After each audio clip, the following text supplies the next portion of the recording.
세계를 한눈에 보는 글로벌 경제, 오늘도 조항리 아나운서와 함께하겠습니다. 어서 오세요. 안녕하세요.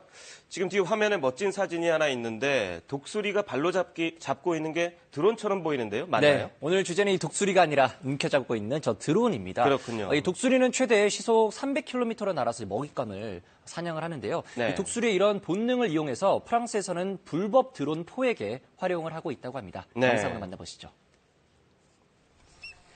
하늘에 떠 있는 드론 한 대, 독수리 한 마리가 순식간에 다가오더니 드론을 낚아챈 후 지상에 내려옵니다. 훈련을 거친 독수리를 활용하면 이처럼 드론을 망가뜨리지 않고 회수할 수 있다는데요.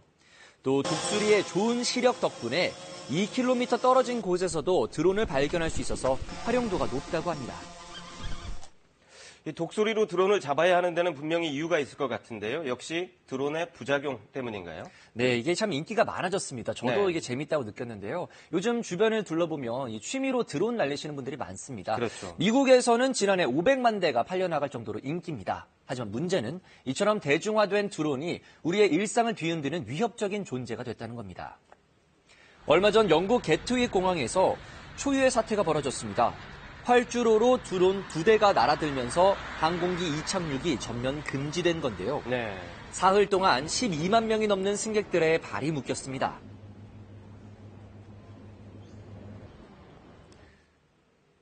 A drone was spotted by two different members of my staff. Since then, the drone has appeared and disappeared and appeared and disappeared through until 2 o'clock in the morning. 지난달 영국 히스로 공항에서도 드론이 출현해서 운항에 차질을 빚기도 했죠. 이 가디언에 따르면 지난해 영국 공항 인근에서 발견된 드론만 117대, 3년 전과 비교하면 4배 이상 증가했습니다. 이 공항에 드론이 출몰한다. 사실 공항에서 새를 쫓기 위해 여러 가지 노력들을 하잖아요. 드론은 공항에서 사고가 났을 경우에 얼마나 위험한 건가요? 네, 이제 얼핏 커다란 비행기와 1kg짜리 드론이 부딪히면 크게 상관이 있을까 생각을 하시겠지만 네. 미국의 한 대학 연구팀이 이 드론과 항공기가 공중에서 충돌했을 때 상황을 가정을 해봤는데요. 어떤 결과가 나왔을까요? 네. 보시는 것처럼 항공기 날개 부분이 찢어집니다. 네. 느린 그림으로 볼까요?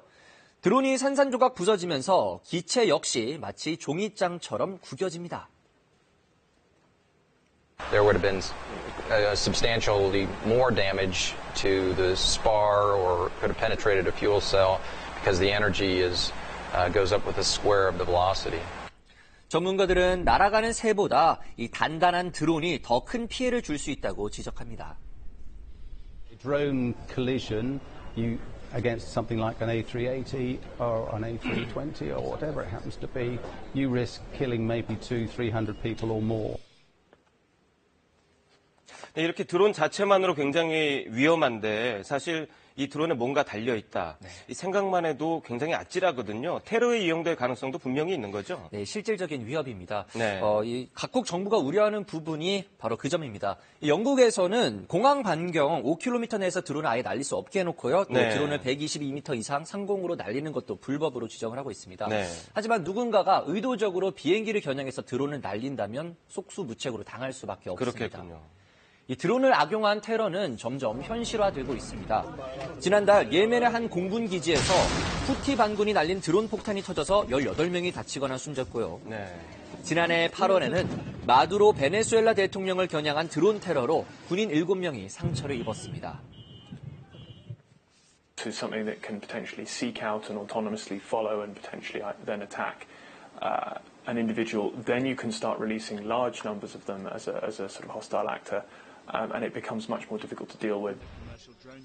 드론은 이제 장거리, 장시간 운행은 물론이고 거리가 아주 먼 원격 조종 비행도 가능해졌는데요. 원하는 목표물을 정확하게 맞추는 기술에까지 다다르면서 그야말로 원격 대량 살상 무기가 됐습니다. 그렇군요. 이런 위험성 때문에 드론 개발을 하지 마라. 이럴 수도 없는 문제고 그럼 이제 드론을 막을 기술도 같이 개발해야 하는 이런 상황이네요. 맞습니다. 그래서 요즘 뜨는 게 바로 안티 드론 기술인데요. 네. 불법 드론을 잡는데 드론을 또 활용을 하고 있습니다. 이스라엘의 한 회사가 만든 안티 드론 장치입니다. 네. 이 적외선 레이더를 사용해서 드론의 위치를 감지하고 방해 전파를 쏴서 드론을 격추하는 기능을 갖췄습니다. 네. That allow us to defeat target in long range, which means 2.5, 3 kilometers. The main capillary system that it can do it in long range and very fast. 조금 더 단순하게 그물로 포획하는 방법도 있는데요. 공중에서 그물이 펴지면서 드론을 잡은 다음 낙하산으로 착륙을 시킵니다. 또 영국에서는 강한 자기장으로 드론의 신호 수신을 차단해서 날지 못하게 하는 시스템도 운영 중입니다. 네. It can do great things, and it's going to make the world a better place, but bad people can do bad things with the technology.